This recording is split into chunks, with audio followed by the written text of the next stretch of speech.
panel représentatif. De 1000 cons. De 1000 cons. Pour solliciter leur avis. Pour savoir quel journal ils voulaient voir. Et quand on a su le résultat, on a fait exactement le contraire.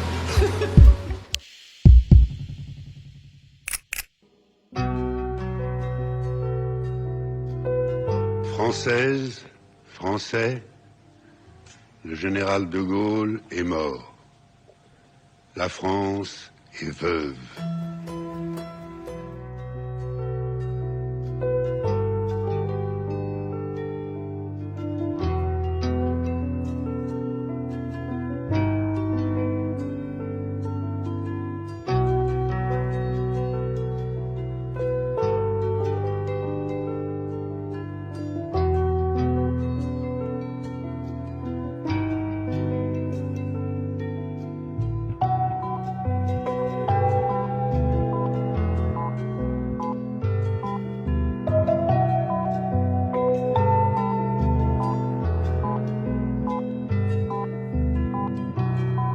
Bête et méchant, oui, parce qu'on revendique fièrement la bêtise et la méchanceté, que tout le monde repousse, tout le monde se veut intelligent et bon, et tout le monde agit avec une connerie merveilleuse et une méchanceté infatigable. Alors, dans ce cas-là, autant revendiquer fièrement la bêtise et la méchanceté.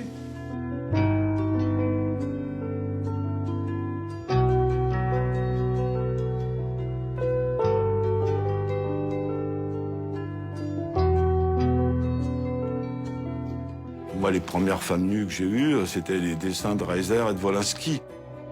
À l'époque, quand on lisait Charlie, quand on lisait Harakiri, c'était aussi pour cette dimension-là. Il faut pas se le cacher.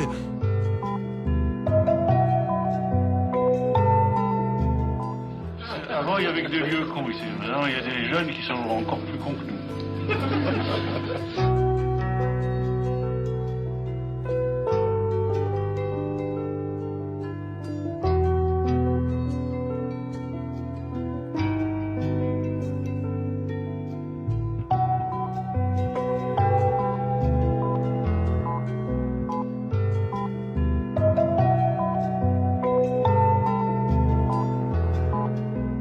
Cabu me disait il faut qu'on fasse un journal ensemble, on va faire un journal ensemble, Charlie Hebdo ça manque dans les kiosques, il faut un journal comme ça manque, et puis Cabu un soir il arrive et il me dit j'ai trouvé un éditeur, il y a quelqu'un qui veut faire un journal, on va faire un journal ensemble. Bien. J'ai dit bah d'accord. L'initiative risque de choquer. Depuis 3 jours, depuis le début de la guerre, vous pouvez trouver dans les kiosques un nouvel hebdomadaire. Son titre, La Grosse Bertha. Provocation, insolence, vulgarité insupportable pour beaucoup. Peut-on vraiment se moquer de tout? Oui, répond l'équipe pour qui le dessin de presse, la dérision, c'est d'abord la réflexion. Cabu, Lou, Ciné, Plantu et la dizaine d'autres caricaturistes journalistes entraînés dans l'aventure revendiquent totalement l'esprit Charlie Hebdo.